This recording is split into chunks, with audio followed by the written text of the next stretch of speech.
Hey man, this is Deem. Y'all know what it is. I am your host, and this is By Any Means. I want to talk about the reason the main thing that I love to talk about, but it's funny because, on YouTube, put it like this everything that I would talk about, approve why I be hesitant on talking about. And I just want to give a shout out to one of the men that is truly my idol, truly somebody I looked up to, somebody my father, my biological father, and my stepfather actually, but both of them very heavily involved in my life. Um, Somebody that they put me on to, and I can say it's probably not been a human being walking that has ever inspired me more, influenced my mindset, and just who I want to be looked at as a man. I think the fact that this man is not talked about the same way that and there's a reason for that. Why he's not talked about the same way as somebody like a Martin Luther King, and rest in peace to Martin Luther King, the great Martin Luther King, who sacrificed his life, who sacrificed his time with his own family, who sacrificed his own career, who sacrificed a lot uh, for the betterment of not himself, for the betterment of his people. And Malcolm X, man, he struck me so hard because everything that he was preaching 50 and 60 years ago is still true today. Like if you just literally put on a Malcolm X speech and just listen to it and then think about the life that you see today. Was he wrong? No. It's not even cool to disrespect Malcolm X. You couldn't even publicly disrespect him. You see how far we've came, but we really ain't come that far because everything that he told you will happen has happened. The way we idolize these celebrities, the way we don't love self, the way we value money and jewels and gold and prizes more than we value each other. And you do all of those things. You get the money, you get the car, you get the clothes, all to have certain people around you. Think about it. You do all these things and then you want to get the girl. You want to have a family. You want to do certain things to show off your accomplishments that you've made in life to where as though you're comfortable and be able to enjoy those that you actually love comfortably and not have to worry about money, and you be able to have those memories. Life is about memories. The reasons why you want to get money and why you want to provide for your family is so you can take vacations, you can have nice cars, your kids can say good things. It's reason behind that. It's to take those Kodak moments with your family and spend time in Jamaica or Puerto Rico or Hawaii. That's what life is actually about.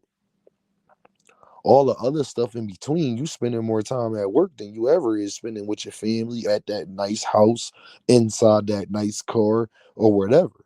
And even if you're working for whatever you're doing to get money, it takes time out your day that you have to focus strictly on that and not focus so much on the nice car you have parked outside. You may go into the Mercedes Benz, you may go into the mansion after a 12-hour shift, but at the end of the day, you still gonna be tired like everybody else is. And that's the truth. Like that's the hardcore truth because us as human beings, Christmas is about to come up. As kids, we begged our parents all year for certain toys, and then we got them, played with them for 6 months. Once you get used to things, and you stop feeling guilty for having those things, so now you feel like you earned those things, and then you come across, it's like, okay, yeah, I got the big screen TV on the wall, the fireplace, yeah, that's dope, but I'm still tired. Like, you still dealing with regular people problems once you are, acclimated to the current life that you may be living. It's the same reasons, and how you know it's true, because it's the same reasons why you wouldn't go back to the life that you was living. if that makes sense. It's for the same exact reasons, because you got used to that. You live that way. You understand it fully. You understand the pros and cons of the situation. It's no different when you go off and start to live in the suburbs, had a nice car, the whole nine. Everything has its price, even the price of happiness. But somebody like Malcolm X, everything that he has said and taught, and I'm not religious, y'all. Well, I'm not saying that I don't believe in God. I definitely believe in God. I'm just not a Christian or a Jewish or a Buddhist or a Muslim, or I'm not any of that. But I understand the message. The same way I hope if you listening to me, whether you is any of those things that I named, I just hope that you receive the message and understand what I'm saying. I just want my people to love each other. We've been behind the eight ball for 500 years, and Malcolm X was preaching all of that, and everything that he has said has come true. We was taught to hate ourselves. That's why you see the girls go out here and get the BBWs and get the nose jobs and get the boob jobs and do all of those things to impress men, that he's doing the same thing on the opposite. He's trying to get all the money and the nice cars and the nice clothes just to impress her, and she's trying to get all of the implants and everything just to impress him. But at the end of the day, it's just to be in the company of people that you hope have your back. And us as black people, we don't have our back or have each other back. We talk about each other. We don't go to family reunions no more. They made us think that money is more valuable than family. We have never thought that as a people. We have never thought that money was more valuable than actual family. We have never thought that as a people. That's how we got this far. It's from all the kids that and all of the adults who cared about it. Like if Harriet Tubman cared about herself, it is no way we get to where we are as a people. She is just a small example. She could have escaped and said, forget all the rest of y'all. I'm gonna go down, I'm gonna go live my life. But she chose not to do that. She chose to bring the information back. She chose to do different things that kept her afloat and kept our race afloat. And it's the same thing that I'm trying to do right now by giving the man that you see on your screen praise, because he taught me to love myself. He taught me to understand that you could love other people, but don't forget about your own. It's okay to put your own first. There's nothing wrong with that. You see every other race and culture doing it. Why aren't you doing it? It is not okay to not have a conversation with a man that looks exactly like you and just go straight to violence. It is not okay to sit up there and be victimized as a society over and over and over again, and you sit back and do nothing about it and act like it is okay. You are a detriment to your own people. You are allowing a destruction. Martin Luther King once said, having silence is just as bad as being silent is just as bad as doing the crime. Being silent and not saying anything is just as bad as doing the crime. You're allowing it to happen.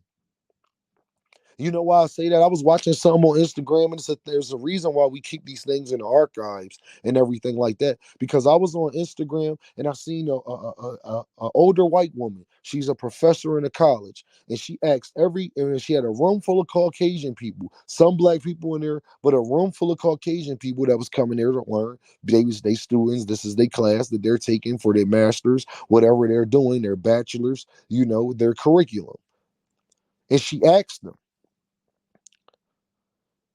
would any of you want to be treated the way that black Americans are treated, or black people in general, whether they're black American, Caribbean, from Africa, from overseas, wherever? Would you want to be treated the way that black people are treated in America, period?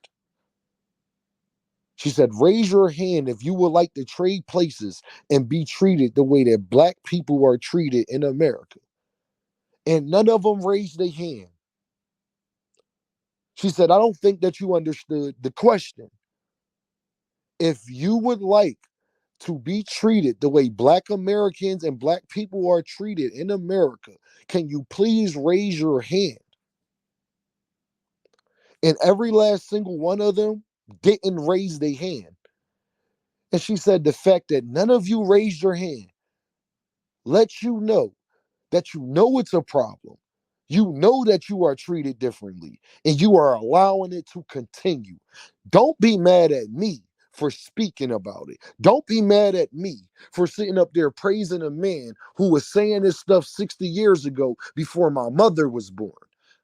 Don't be mad at me for sitting up there giving a man praise that had my best interest, my daughter's best interest at heart, and where our mindsets should be, and not what we want reality to be, not what we wish the world to be, but actually what the world is that I am living in as a black man, that my daughters are living in as chocolate young girls, as my oldest daughter is living in as a light-skinned girl who will have to figure out how she is being treated differently and understand and being hoping that she understands the difference when it comes to colorism, something else that was implemented in our culture, implemented in our race, implemented in a way that we think, in a way that we treat each other. Do you know why I'm making this video? And I've been under the weather and the whole nine, still trying to put out content because I want people, because I don't see nobody, too many people on, and I'm not going to say I don't see nobody because that would be a lie. And I refuse to lie on other people that look like me. But I don't see too many people that's willing to push this message to you. I do this because I love you. I do this because I know it's the right thing to do. I do this because people like Malcolm X and Martin Luther King aren't here and would be old men and might be inside the dirt anyway by this time anyway. So somebody has to take on the mantle. And I ain't saying that I'm either one, but what I am saying is that I'm going to always push the right message for my people. As long as we are discriminated against, as long as we are made to live in ghettos, that it has been the same way for 60, 70, 80 years. It has been no different. Black people live in a ghetto. The people that aren't black live in the suburbs. We all know how it go. We could sit up here and act like that's not reality. We could sit up there and act like that is not the truth, but we will be lying to ourselves and continuing to allow this atrocity to go on the way me and my people are treated. So I just want to say, I do this because of that man on your screen. I just want to give him his praise every chance I get. I think I've shied away too much from even giving him his praise. He is no longer here.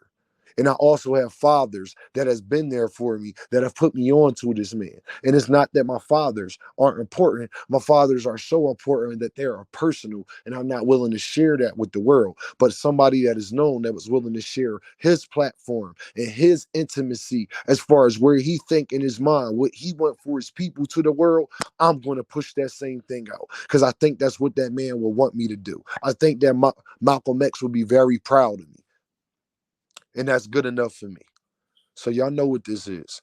Deem by any means. Hit me in the Cash App. Hit me right there. You already know it's right there on the screen. $ Deem by any means. And I just want to say I love you. I want to say that even if you don't love me, I love you. I want to say even if you don't look like me, understand. If you hate me because of the color of my skin or because of my mindset, it's okay. I love you still. I'm still going to treat you with decency and humanity because I know that that's the right thing to do. I would never put nobody else's sins on myself. So y'all get at me. Deem by any means. Holla at me.